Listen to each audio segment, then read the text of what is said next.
Narration or internal thoughts? What's the difference? You've got two editors for 5 minutes. I'm Karen Beery with Right Now Editing. And I'm Peg Thomas at pegthomas.com, Peg with two G's. We've actually been debating this for about 5 minutes now. Over 5 minutes. What is the difference between narration in your story and your internal dialogue or your character's thoughts? So I'm going to start with narration.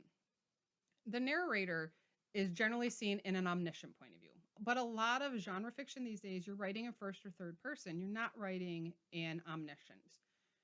Even within third person, though, oftentimes the story, you see the dialogue, you've got a character voice, and then you've got some description or you've got some reflection, and all of a sudden there's a change in the voice. And that's a narrator's voice. But if the narrator's not a character, then really what you're doing is you're showing the author's voice. That's not the place in genre fiction. Not anymore. Used to be back in the day. That's how everybody wrote, and that was I think that was back when they got paid by the word or something. I don't know. But anyway, used to be that was the way all fiction stories were written. Now we write in deep third person point of view or deep first person point of view, where we are really presenting the story from the character themselves.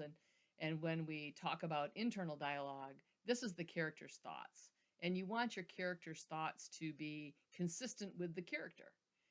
If you've had, for example, a character who's been a hillbilly all along and he's speaking like a hillbilly and he's dropping his G's and he's whatever, and then you go to his internal dialogue and suddenly he's speaking high school English, textbook stuff, you've lost your character flow.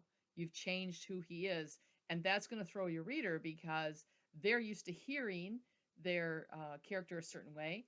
And when you go to internal thoughts, you need to keep in his same character, keep in his same vernacular, and make him as authentic as possible that way. And so that as you're writing from his point of view, you're seeing the world through his eyes, and you're hearing his voice in your head when he is having these thoughts that are coming through with descriptions of things he sees, really bringing the whole story to life from his perspective.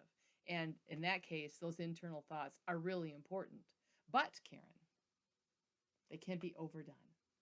They can be. And the big thing you need to pay attention to is, are these thoughts, is this narration from the character's point of view or is it from the writer's point of view? A lot of times, as an author, you come up with some really great descriptions. You've got some really great wordplay there and you want to show it off.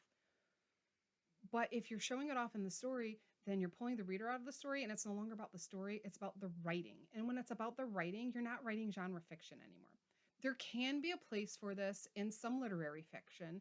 There's definitely a place for this in personal essays, in poetry. But when you're especially writing like the very strict romance genre, or you're going to be writing the mystery genre, characters are huge and you need to make sure that there's that consistency.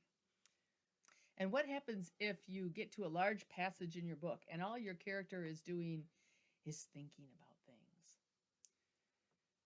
There are active scenes, but there are also reflective scenes. There needs to be a balance. Yes. I think the thing that I see most frequently is when every chapter starts with the character thinking about what happened in the previous chapter. Oh, that's not good. And it's difficult for two reasons. First of all, you're stopping the story because nothing is happening. There's You're backing just up. more thinking.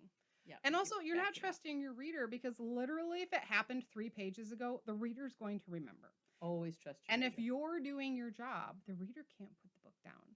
So they didn't read that 3 days ago. They read it a minute ago. They're going to remember what happened. So the internal dialogue is key because it helps the reader connect with the characters on a very personal, very intimate level. And it can give the reader a little bit of a break, a little bit of a rest between all the action. Right. You can't keep the high action going over and over and over again. Watch your favorite Marvel movies. Even within those, there are scenes where there's some slowdown, there's some reflection. You've got to give everyone a chance to breathe. But there has to be balance. There never in fiction. If you ever have an editor who tells you that something can never happen in fiction, they're lying. Run. You absolutely can have thinking scenes. You absolutely can have reflective scenes. It's just about balance and it's about making sure it's authentic to the character and to the story.